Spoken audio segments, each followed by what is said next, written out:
Hello, hello Hello, John. everyone. Hi, Leah. Welcome. Welcome along today. Leah and I are going to talk about a range of different topics, and we're going to include AI. Well, we're talking a bit about lightly touching on the UK budget, and also exciting things that are coming up for us next year, not just in our physical realms, but into our metaphysical and beyond. So it's lovely to catch up with you, Leah. Would you like to introduce yourself?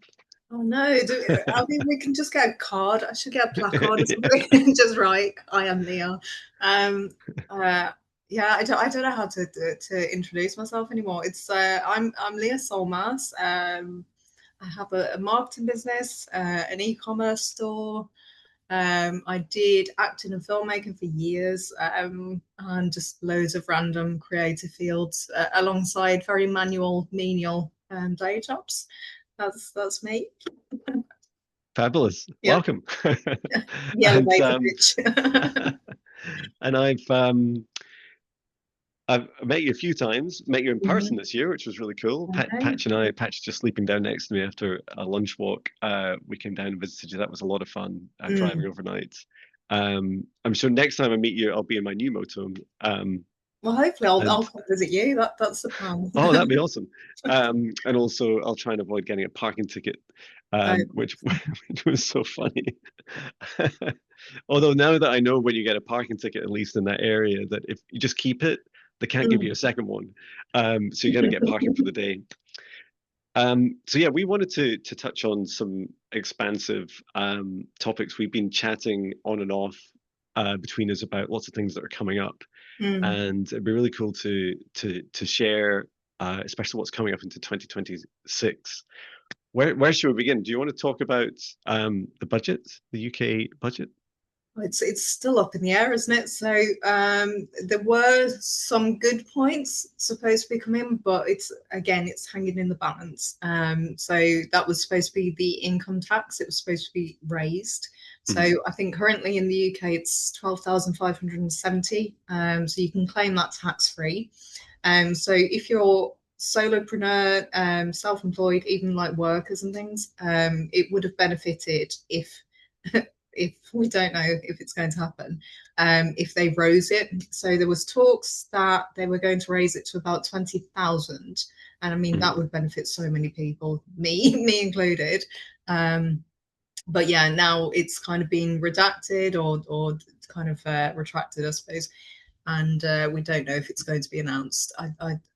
The governments are very corrupt, touch wood, protect me universe, but yeah, they're kind of either filtering out small businesses or people that are already on that threshold of struggling, just barely making ends meet, to try and get them into whatever little work there is out there. So yeah, I think it's all very much kind of fear, keep people on the edge of their seats, plugged in, and do as you're told when they tell you to do it. So well, Less is, independent is that too thought, heavy to start, please. John? That's right. Oh, it's a great starting point. Big We'll brother, just not end like this. Orwellian Um, Orwellian times that we're in. yeah. But And yeah, how long have you been running your own business now? I set it up in February 2024, but I was still working full time. So Mhm. that's my marketing business. My e-commerce store I set up in 2022.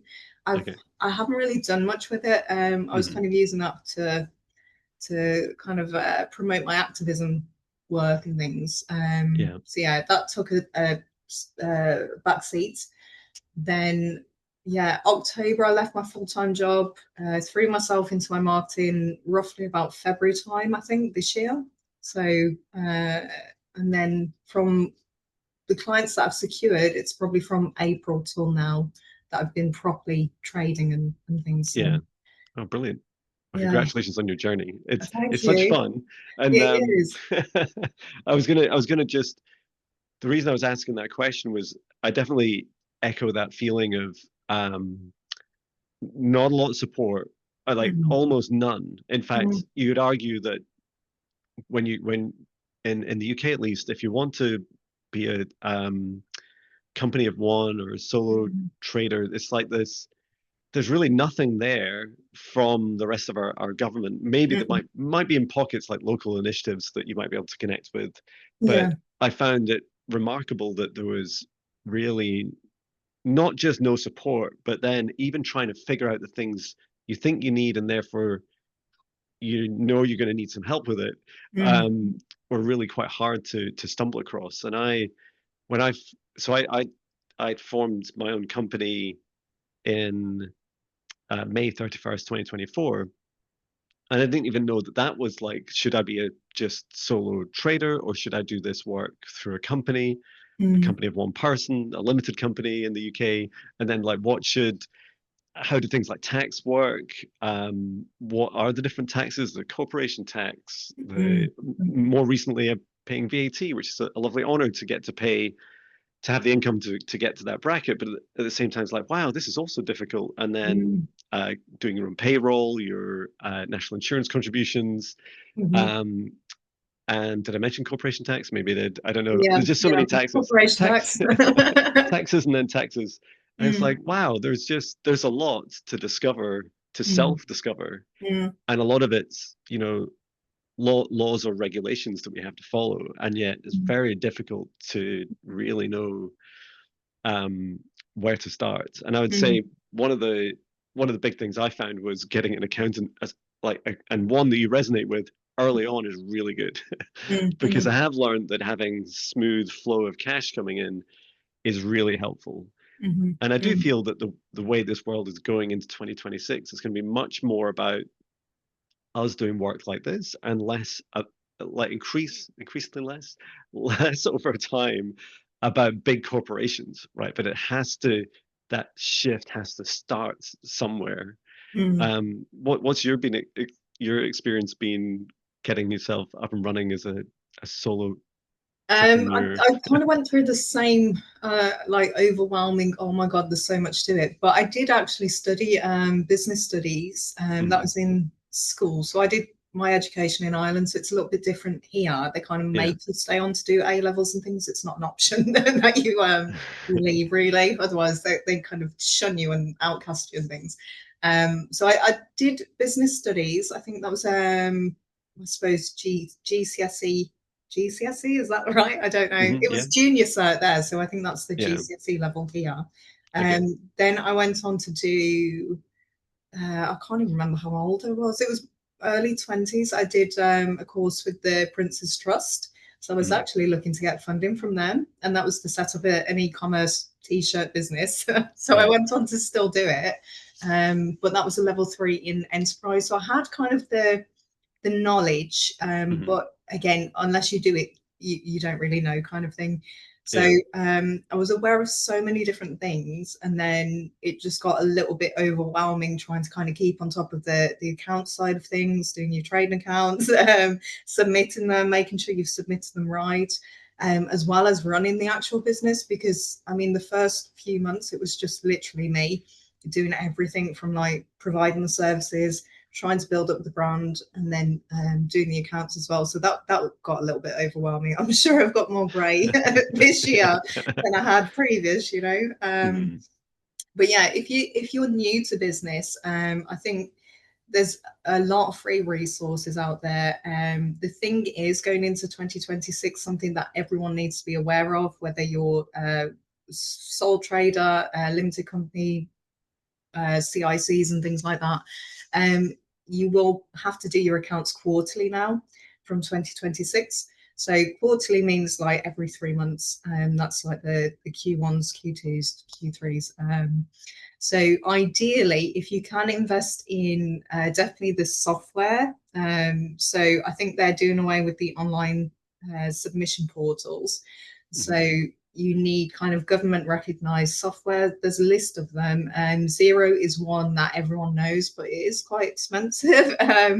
My accountant is your accountant, Yeah. Joanna, and she actually flagged up the fact that I was paying more than I should. Now, I wouldn't have had a clue. I would have happily kept going with this package of Xero and things. But Hmm. yeah, I think it's beneficial to get an accountant just if you're not great with numbers, if you haven't a clue of all the different taxes out there, the accountant is there to kind of help you stay compliant. And so, I mean, this is like a promo for Joanna, and That's right. Hi, Joanna. Hope you're watching. we'll plug it to her and use it as an advert. But she's fantastic, and the thing is, the accountants are there to help you as a business owner. So there might be things that you can kind of claim back on expenses and things, and lower your corp tax. So for anyone who's not aware, corp tax is the tax that you pay on your profit of earnings and things. Now, I got this wrong in my first year. So I think I overpaid on tax. I just assumed it was 20% of all sales, not taking into consideration like overheads, the cost of things. Costs, yeah, and the cost of time and things. So having an accountant will definitely help you going into 2026. I suppose definitely, that goes into, and find one you like, right? yeah, In definitely. that, what I really love about Joanna is that she seems to really care about the business I do. Mm, It's mm, like surprisingly so, and you know, cares that like, she's always had some ideas during mm, each month. Like, have you thought about this? Have you tried this? What do you do when you're sleeping? What do you do when mm, you're waiting for bookings? Or it's like, oh, here's the things I do, and it it helps me gain a lot of confidence that I'm working with mm. someone that understands what I do. And the other habit I try and get into is presenting back to her each month. So whenever she gives me reports, like, Yeah. okay, let me try and present to you, Joanna, what I'm seeing, what I understand. Mm, Because mm, I think if you can't understand what someone's doing on your behalf, well, they're still doing it on your behalf, mm, right? mm. And therefore the risk is still yours. But yeah, I definitely enjoy working with her. Sorry, Yeah. I interrupted you, Leah. Oh, it's fine. I think it definitely like takes the pressure off, especially Hmm. as a founder, because like we do go into it as this soul brain computer thing, trying to kind of have arms everywhere, and trying to grow the business as well. But yeah, I think your focus gets fragmented then. So it definitely helps to have someone else kind of behind the scenes helping you with the that's the, I mean, that's the important bit, the cash flow, the books and things like that. So yeah. Yeah, definitely. And I do think what I really resonate with is this idea of flow, right? This the cash flows. Mm, It mm, flows from your clients into your bank accounts, mhm, and the way that works is that flow depends on you having like a kind of well-oiled kind of mm, process where things don't just kind of get stuck and you're like, oh, I have to go and update a spreadsheet now, or I have to go and stare at something for a while and trying to figure out the maths for it before I can do it. Like there's mm, always mm, some manual work to do, but the more you can just help it more easily flow. mm, mm, Like for me, things were really important. Like people pay up front for services on my website. The money goes straight through Stripe or PayPal into my business account. And then once a month, I just go in and take out the tax into a mm, second business account. And it's the same when I take money from my business. I also mm, have my own personal account and a second savings account to save up for taxes.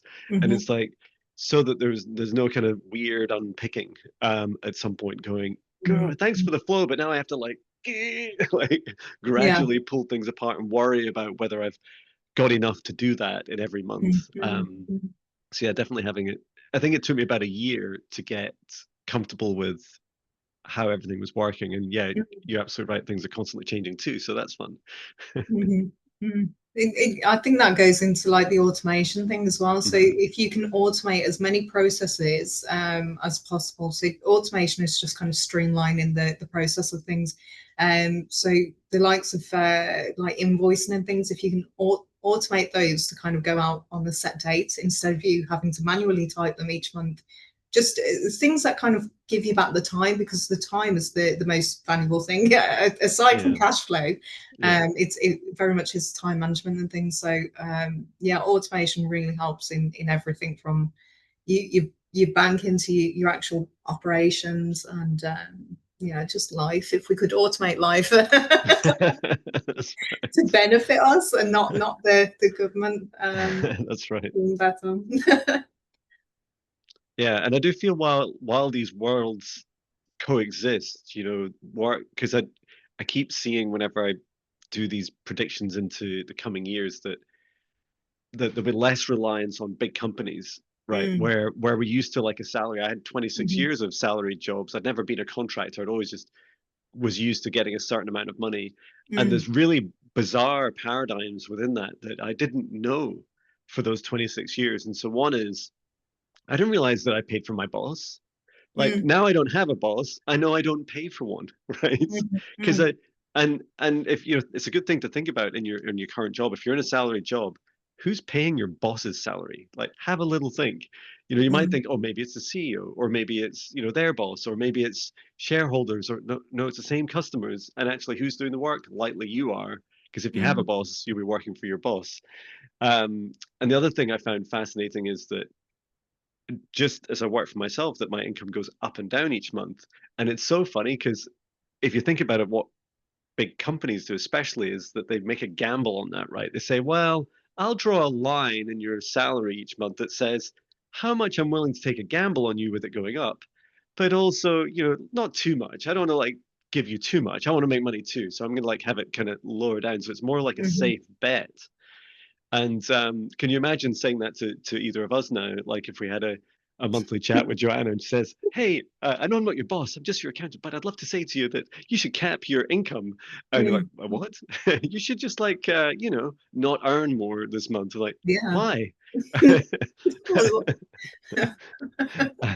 So that was lost. Both of those were completely lost to me for 26 years. Mm, Um, and I do feel that, you know, more of us that kind of step into our enjoyment, our passions, the things we really love doing, the more we'll be inclined to work mm, by ourselves or in small groups or in you know, mm. kind of communities instead of giving all that money away to, you know, you ever wonder why these CEOs are so It's rich? not just money though, it's your time. And I mean, because our lives are kind of like that, we don't know any of us. Like I always go into like morbid talk and things, but like the reality of things, your time is the most valuable asset that you have as a person, regardless of Yeah, like who you are. It doesn't matter.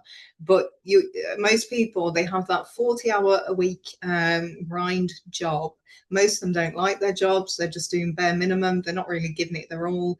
They get back home tired. Some of them are commuting like 2-3 hours each day. That takes up a huge time, like chunk yeah, time and things. Um, and yeah, I think it's important for like people's well-being and things just to make sure they're doing something they enjoy first off, something that they're good second off. Um, and then third off, like make sure that trade-off of your time is worth it. Otherwise, like what is the point? I don't know. So yeah, I think the agenda, let's go back to the government, because it is everything rides on what the government says and tells us to do, Mhm. to a point. So they're kind of making it even harder for people to actually go and follow their passions. They're penalizing, I think, small business owners because they don't really want to sell this dream that you can go and have this freedom and do what you want and enjoy. Because there's so many different like things, and you need to be aware of this and you need to be aware of that. The big like the I don't know if you've got it in Scotland, but the digital ID for directors, company directors, where you have to verify your ID or something. Oh yeah, yeah, Yeah, they do, yeah. yeah. So I mean, they made it to be this big, complicated, really scary thing. Oh, it's an introduction to digital ID. Fair enough, it is if it is. But there's so many people now because they're so scared of this prospect of digital ID and things. They're closing Mhm. down their businesses, and I'm like, Oh no, hang on a minute, that's kind of don't do what that. they Yeah, want. it is just That how they want it it. really Yeah, is. It's like, oh, don't even bother trying to set up your business because it's a scary thing. yeah. Um, it's not. It's a complicated thing, but I mean, with if it's something that you enjoy, you'll kind of push through anyway because it's giving you that freedom. That's kind of the thing that comes with running your business. You have Mhm. that freedom. You don't answer to anyone else. There's more risk, obviously, because everything rides on you and kind of the operation side of things. But yeah, I think they're trying to penalize especially small business owners and solopreneurs and things like that. Now, going into 2026, it's actually going to be the sole traders in the likes of plumbing, electricians, kind of your manual tradesmen Mhm. that are going to benefit greatly. I think that's something to kind of be aware of.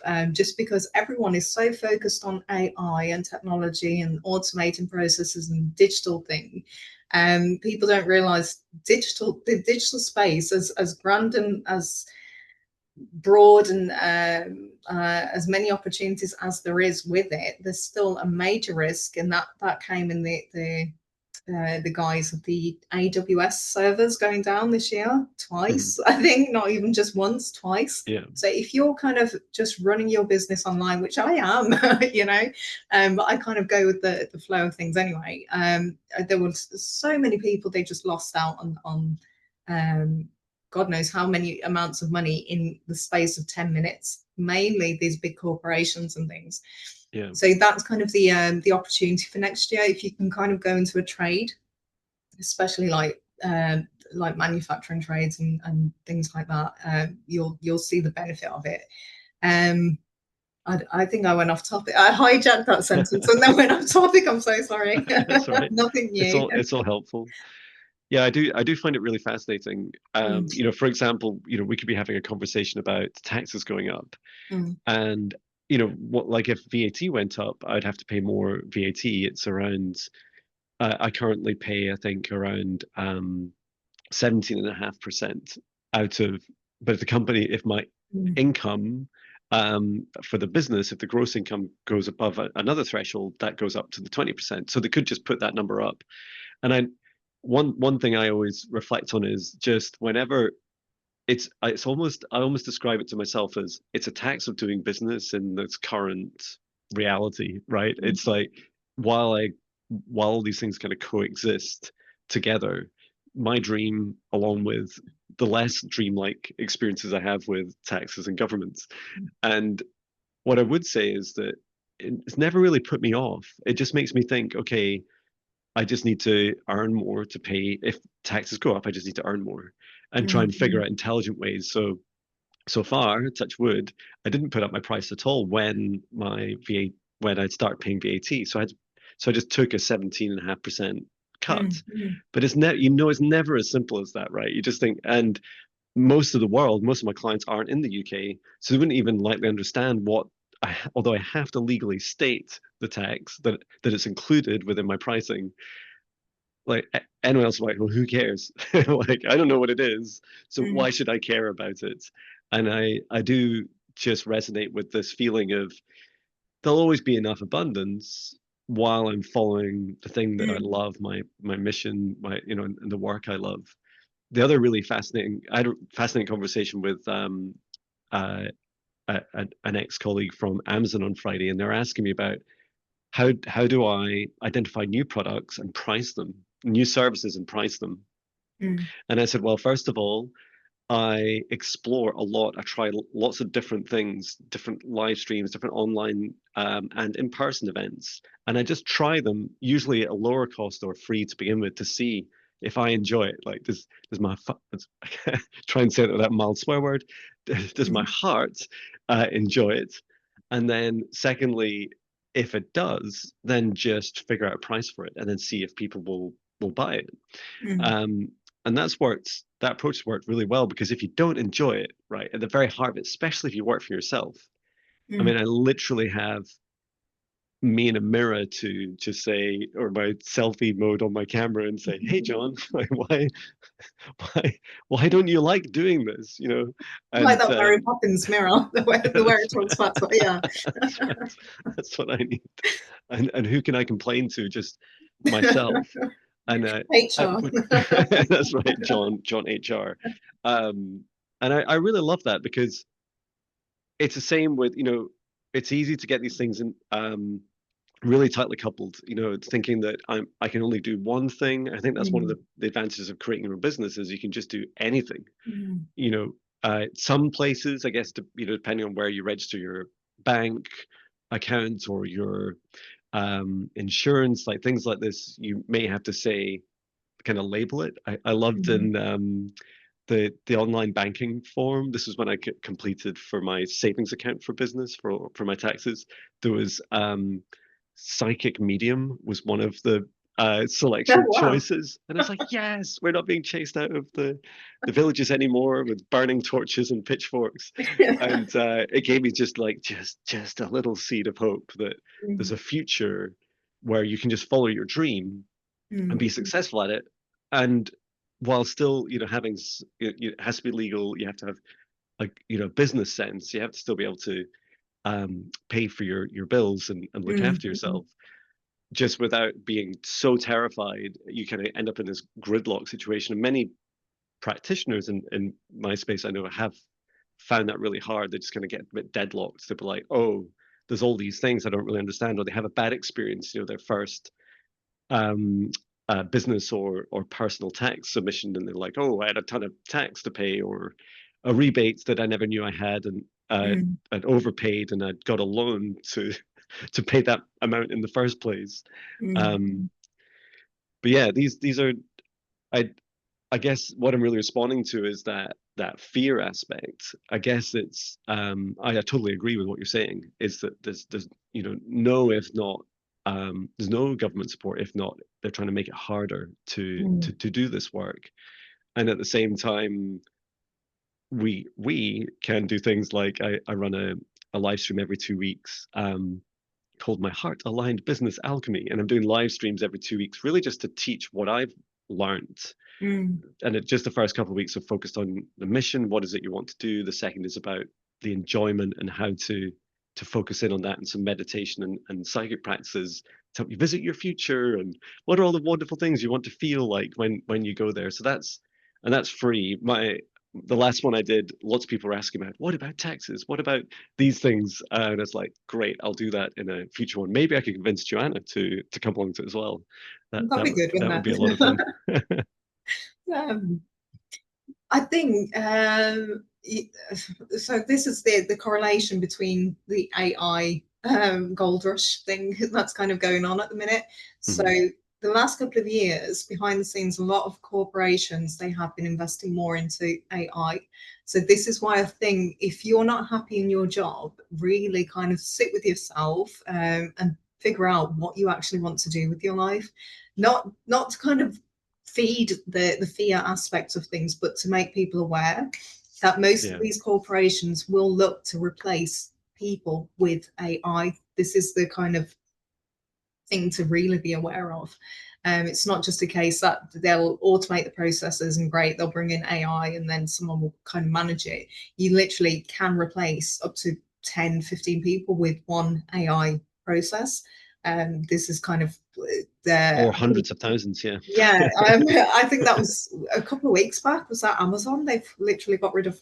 I think this was the Yeah, US. I'm 15. not entirely sure, but Yeah, thirty it was thousand thousands. staff or something. They've Yeah, replaced with robots, these yeah. automated robots and things. So it's not a new thing that oh my god, oh where's this come from? It's kind of been gradually like incorporated over the years and things, but now is prime time for people to actually like go after what they wanted to do as children, in their teens, and if they were laughed at, um, I don't want to swear on your channel, but I can't think of any alternative word for it. But yeah, don't worry about people, like trolls and all that thing. The trolls are usually the insecure people that envy people that go after their dreams anyway, and they want to That's right. tear them down to bring them back down to their If they're real people at level. all. And they are. They're just very sad people. Oh, bless them. Yeah, I'm always up for an argument with a troll.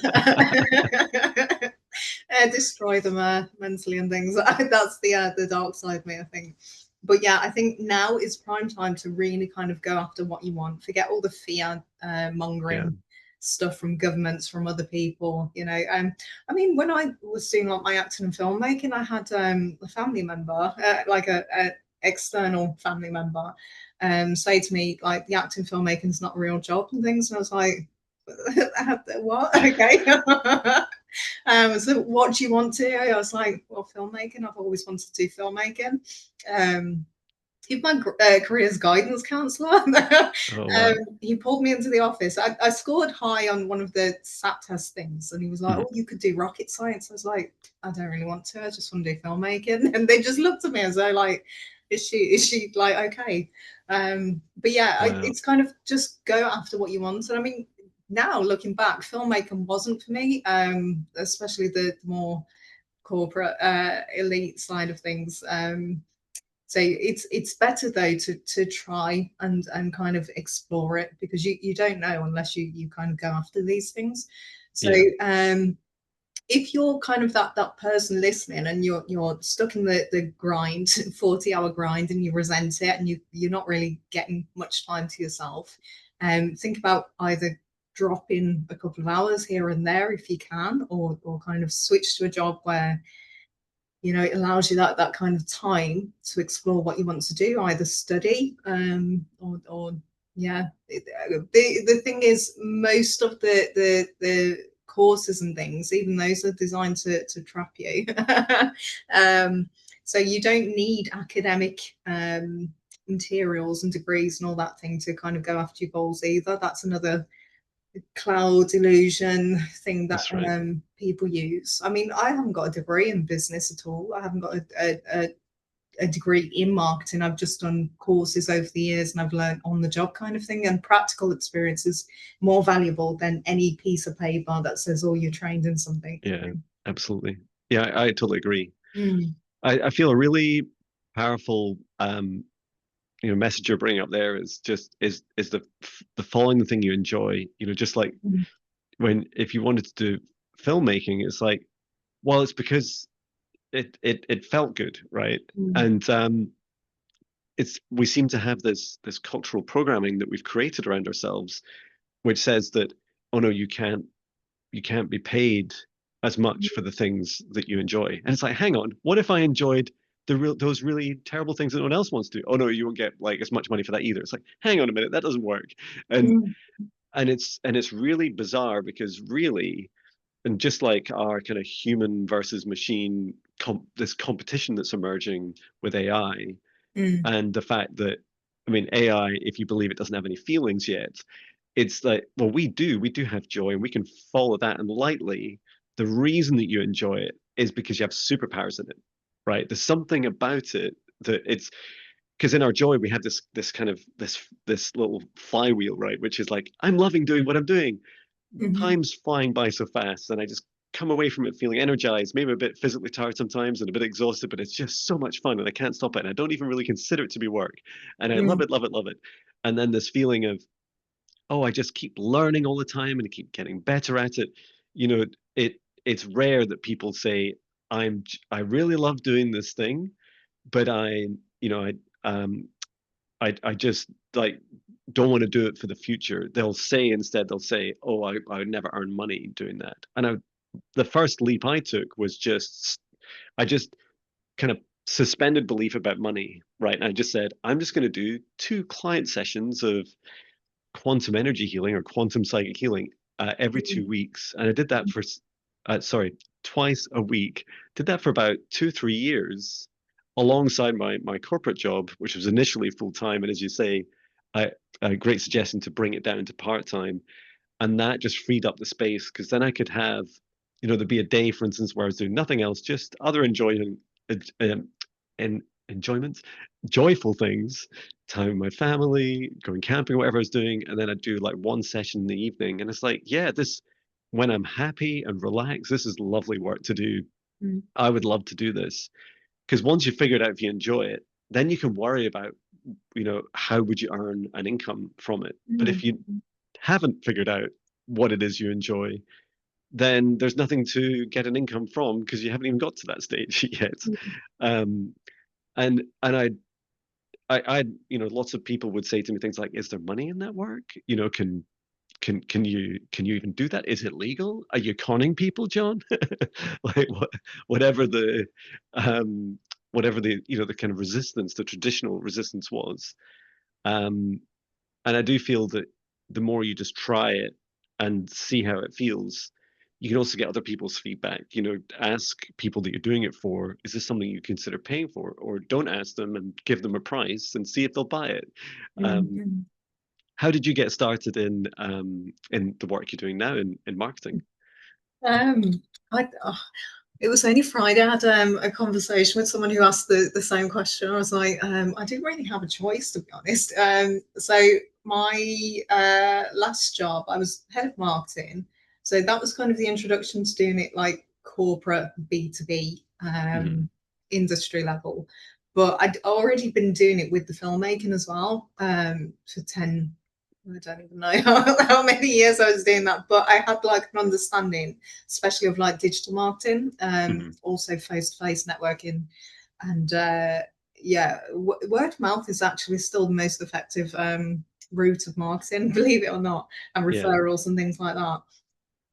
So I'd already kind of been doing it. So I think how the universe works, it's like, haha, we're leading you on your path, even if you're not aware of it.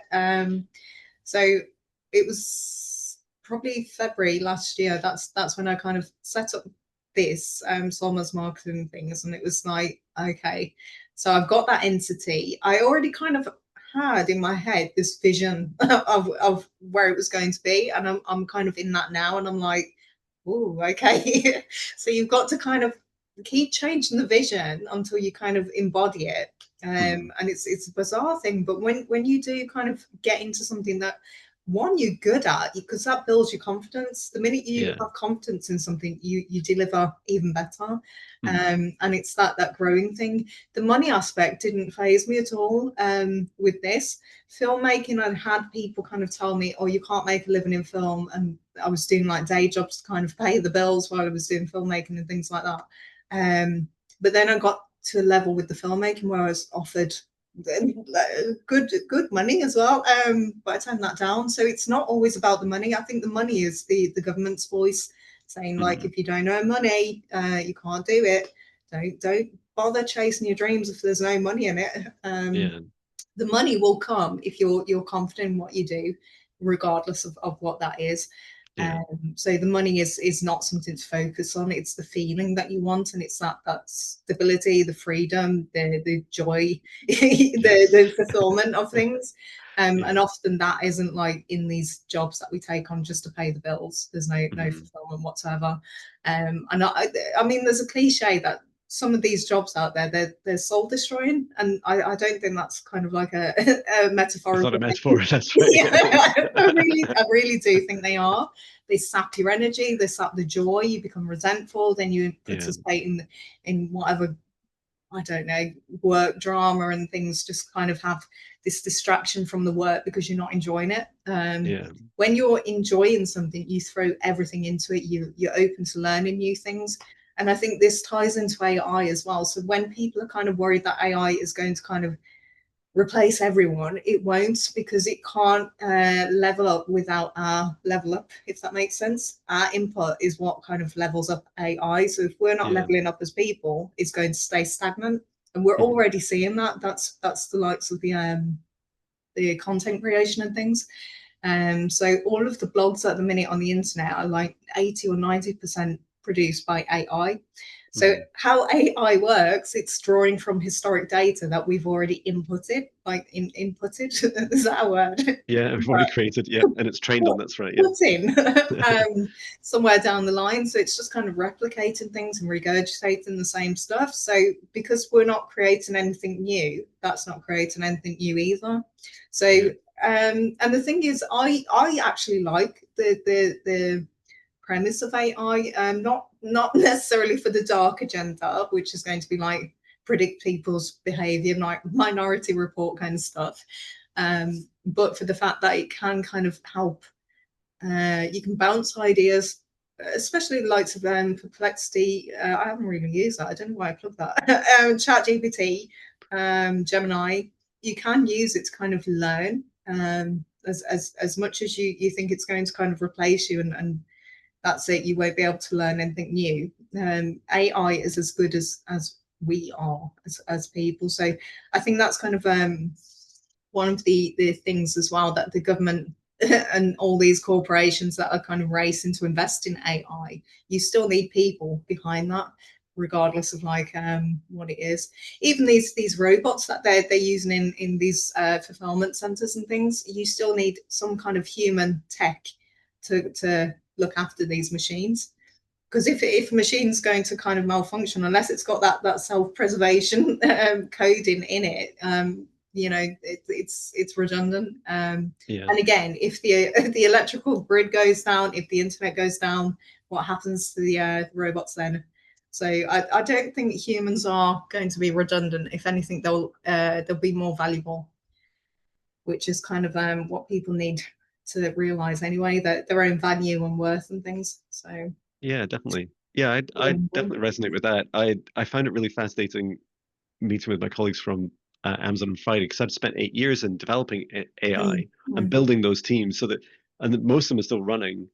And when I caught up with a couple of them, they were saying a lot of like, it's quite surprising to hear AI scientists and developers in a global corporation saying they're nervous about AI for exactly the same reasons everyone else is. You know, because they're thinking, well, the very thing that I'm building right now could learn how to do my job of building itself. And it's like, that is true. It can, you know, AI can code. That's not that hard to figure out. I think there's also this very natural thing that we do as humans, right? We get this cool new tool, and then it kind of explodes, and it's hopefully not literally in its usage, and then we kind of have a kind of reaction to it, like, oh, this is what it's like, because we haven't. It's like we can. This is all happening so fast, and I've also spoken to some small businesses who have said they've even had customers like ask for quotes. Give me an AI quote, give me a human quote, and I'll choose which one I want on the work that you're doing for me. And it's fascinating, right? Because yes, you can kind of get some of the like the low hanging fruit, like maybe Jon Binnie's website art, like as through Canva AI. Great, you know, that'll keep John busy and save him a few tens of pounds.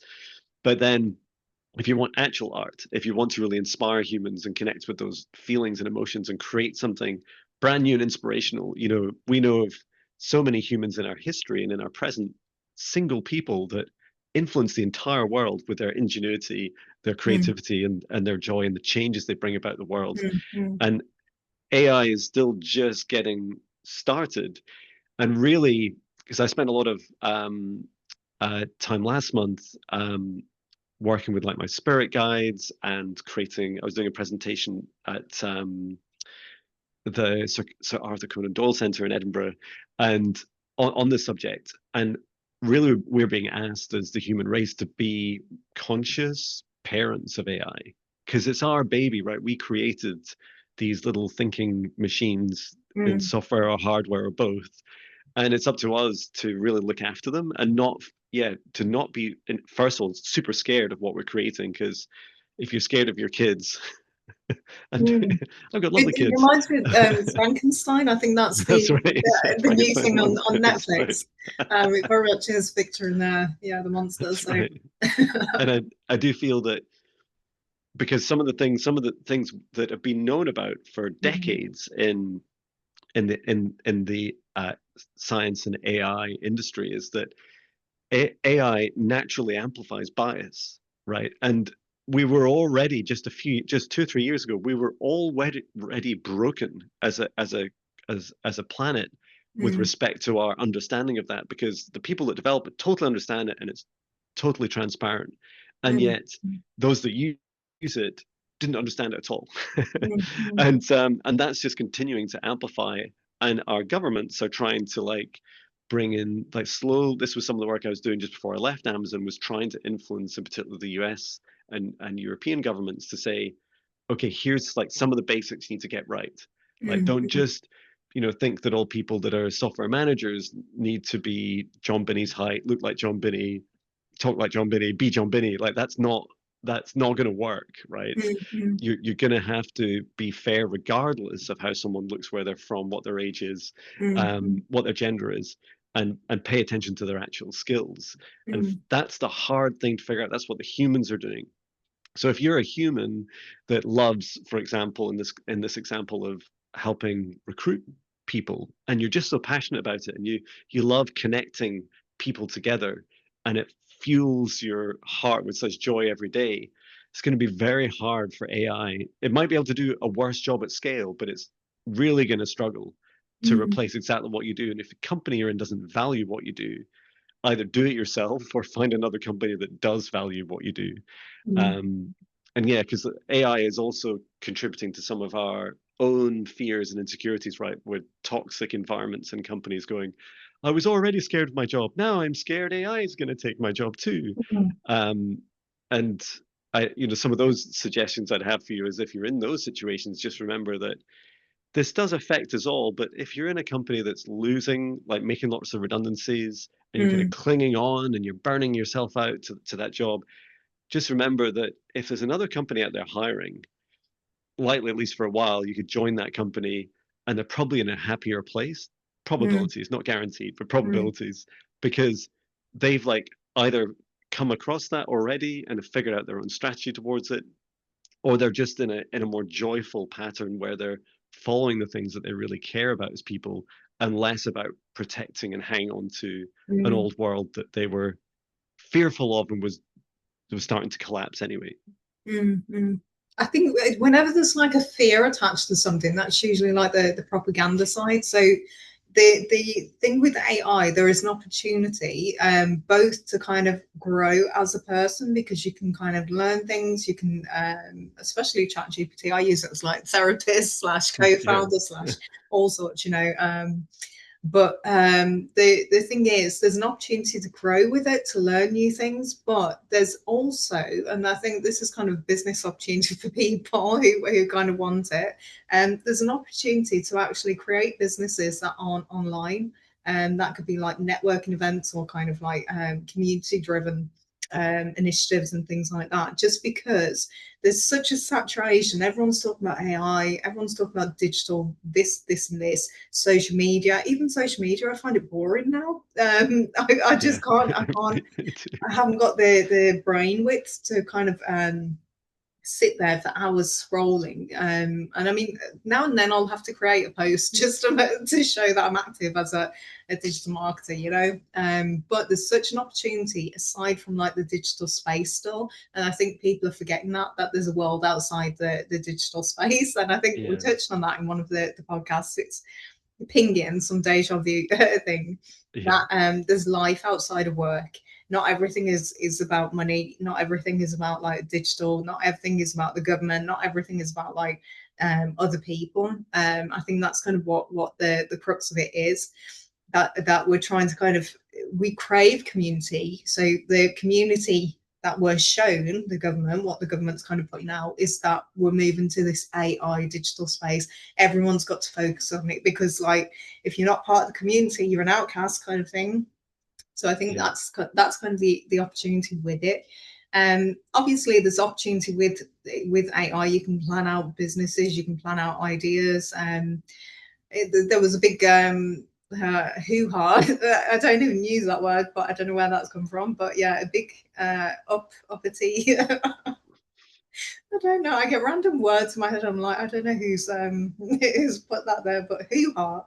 In regards to like creative industries, I think there was a thing that AI open source. I think it was open source. They got done for plagiarizing a load of like famous authors and like creating new works. The thing with mhm, AI, it's never going to create new work ever. It's down to human input for it to kind of learn.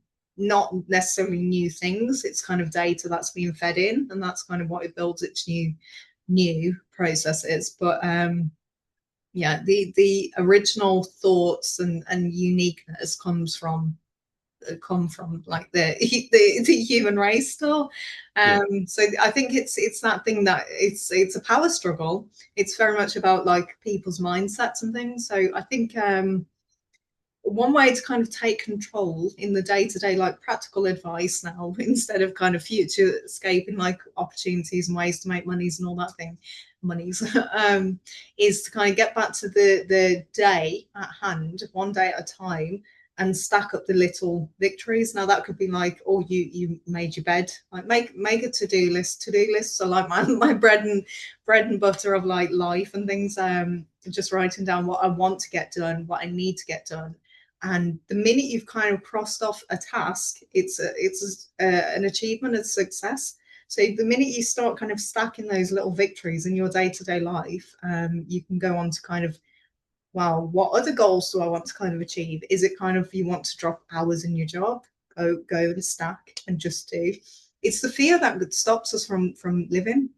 It really is, and I mean that's kind of a running theme throughout all of my my personal content is the fact that there's like this war on the human psyche, and it's fear, but fear is always an illusion.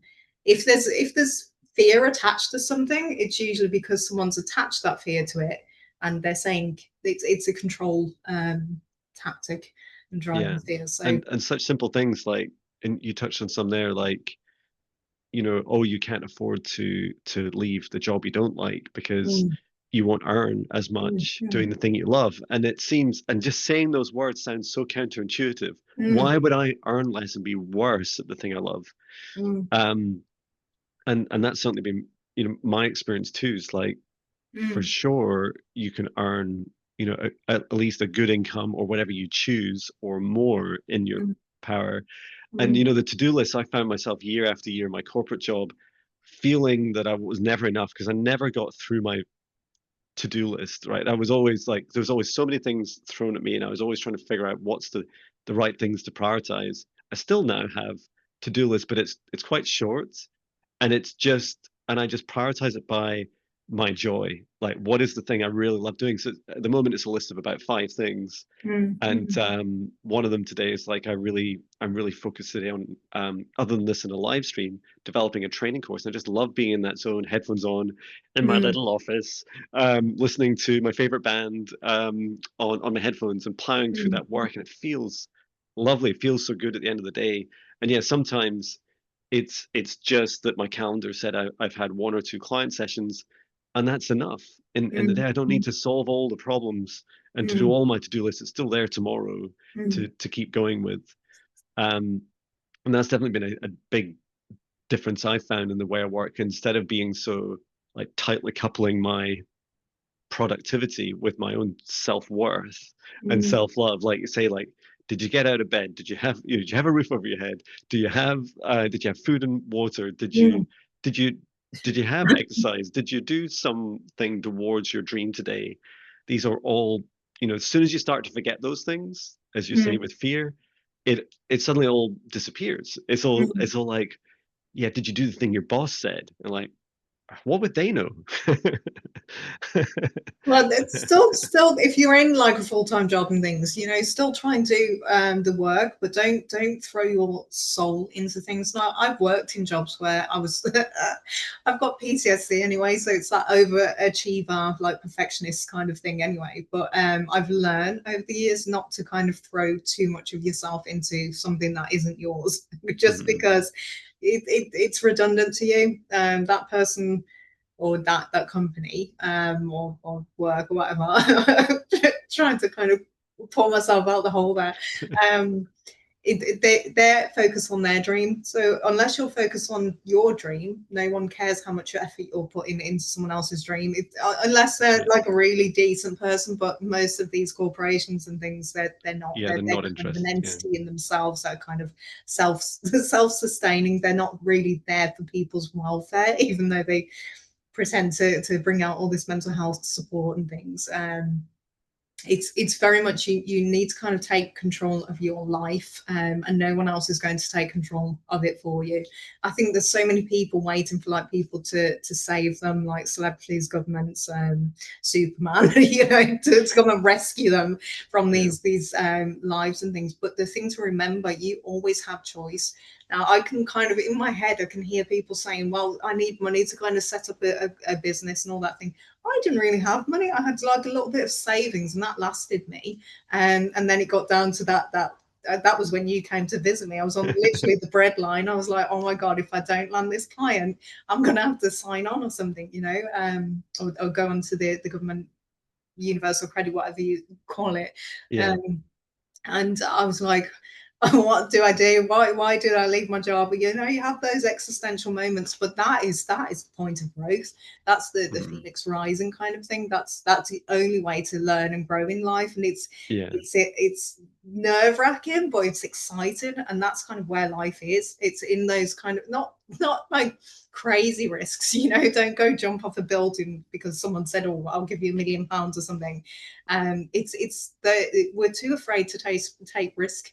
And the thing is, the risk isn't as scary as people make out, and it's a lot more rewarding yeah, I agree. than people kind of let on. I've been watching more and more people that are successful in what I want to kind of achieve to the level of my business. Does that make sense? I don't know. I'm a Hmm. little bit It does. backwards sometimes with wording and things. Um, but you kind of look at the people that have achieved what you already want to achieve, be it whatever line of work, industry, creative field. Um, then work back to where they were when they were like starting out, and you start to kind of watch how they kind of grew from that moment. So most Mm. people have that end goal. It's all good and well having that end goal, but you've got to work back through the steps, and you've got to kind of take control of the present moment and the day at hand. That's the thing with it. So obviously we don't get taught that in school. Everything is kind of like blanked out. You know, this is Yeah. the way to do it. Oh no, this is the only way to do it. You've got to achieve such and such a grade in this. Obviously, if you're going down like the more academic routes, so doctors, lawyers, the things that you do need those pieces of paper for, um, that's all been well. But people who go down that route usually have the backing behind them to do that. This is kind of the everyday person who's kind of stuck in the jobs that aren't, they're not fulfilling, they're not getting any enjoyment, they're just kind of, I don't want to say wasting their lives, but they are to a point, because they're not kind of taking control of their life, and going after what they want. And that's the whole point of life is to go after It's what you to want. live it. Mm, Yeah. Yeah, I totally agree. And it's really easy to get, to see other people who you aspire to mm, and see their achievement, but then mm, not be aware of their mm, journeys. mm, One of my hobbies is looking back at, like, my favorite singer or band or whatever it is that inspired me in mm, my mm, life, and learning all about their journeys, because they're mm, so, you know, they're so dramatically, wildly different as well. mm. And some people, like my YouTube channel, just passed 19 years of anniversary. It's like, wow, 19 years. Thank you. It's like, really? What was I doing 19 years ago? And to be fair, it wasn't until 2017 that I started posting more regularly. But it was Mm, never like the sole focus to just have lots of subscribers. It was more to, mm, like you're talking about, the person I really aspire to is the future me that's living with joy and happiness and a beautiful balance in the things I love doing on my mission to help people around the world in their awakening journeys and through their life journeys. And so mm, I'm always kind of, I don't work backwards in any detail from that, other than I'm always creating and exploring new ways in alignment with that mission. mm, mm, And that's really worked for me and feels a lot of fun. And there's so mm. many ways you can do it, and it's really inspirational to hear other people's journeys as well. Mm, mm. I think as well with that, when you kind of realize that, because I think when you've been in the work run, because I mean I don't come from money at all. I've kind of worked all throughout my life. I started working when I was 13, believe it or not. And I don't know how old I am now, but that's a long time. But yeah, and the thing is, there are ethical millionaires. There's ethical, successful people out there. Mhm. It's not all like, oh, these are bad people at the top. And there are people doing really good work, and they've kind of worked their way up. So those are the people to kind of focus on. I think those are the great role models. And I think yeah, there's this kind of illusion, misguided thing that all millionaires and all these successful people are bad people. Now, there's bad people, definitely in those realms and things, but there's also a lot of good people. So if you want to align with people that resonate with you and things, there are people out there. There's 8 billion people on this planet. you know, Yeah. there's bound to be someone that you resonate with, and just kind of emulate their success as best you can, and then you'll realize like really you're not trying to emulate their success, you're trying to just achieve your own success. And again, it's not the material stuff. Please God, it's not material stuff. It's not mansions, it's not all that stuff. That's the illusion as well. It's the Yeah. feelings of Yeah. I totally agree. the achievement kind of Yeah. thing. So yeah, focus on that. Not money, that's material stuff. That's a tool. And there's always ways to make money. Always. Yeah. There's not one route. Yeah. It's so true. Rant.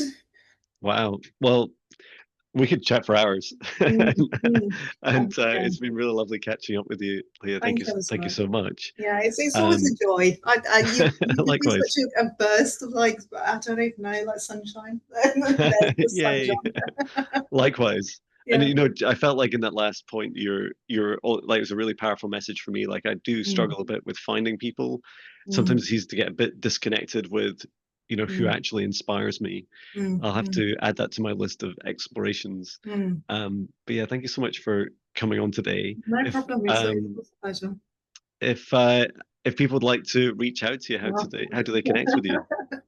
I mean, feel free to kind of follow me on YouTube. I'm trying to kind of put more content out, Hmm. especially content that will hopefully help people.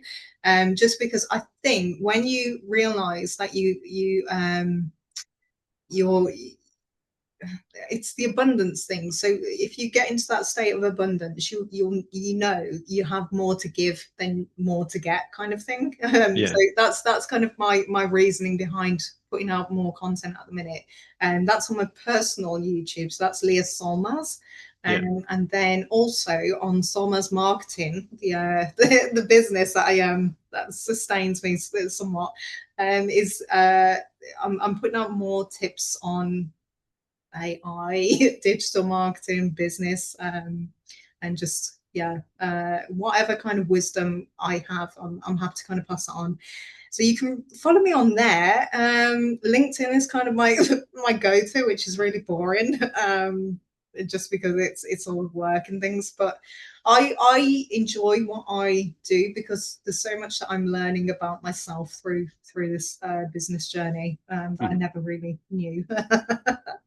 And yeah, did that answer, John? Yes, it did. Thank you. So I'll make sure I add in the description your two YouTube channels and your LinkedIn Thank you ever so profile much. as well. I appreciate the plug. And My yeah, pleasure. and definitely reach out to John because I think he's just a wonderful human being. I really do. Oh, I think you're that's kind. one of the purest souls that I've ever met, and I'm Oh like no, really you're doomed. protective. Oh yeah. Oh, So anyone who needs energy healing or just even you don't realize how your energy actually affects people. It's not even a case that you have to intentionally do a session or anything. Your energy is very healing. So oh, there thank you you. go. There's another testimonial that you can use. Yeah, yeah. I love that. No, that's really kind. Thank you. No Great. problem. Well, I'll let everyone go. Thank you so much for coming along, and I look forward to catching up soon, Leah. Yeah, You take care. thank you. Thank you. See you. Bye.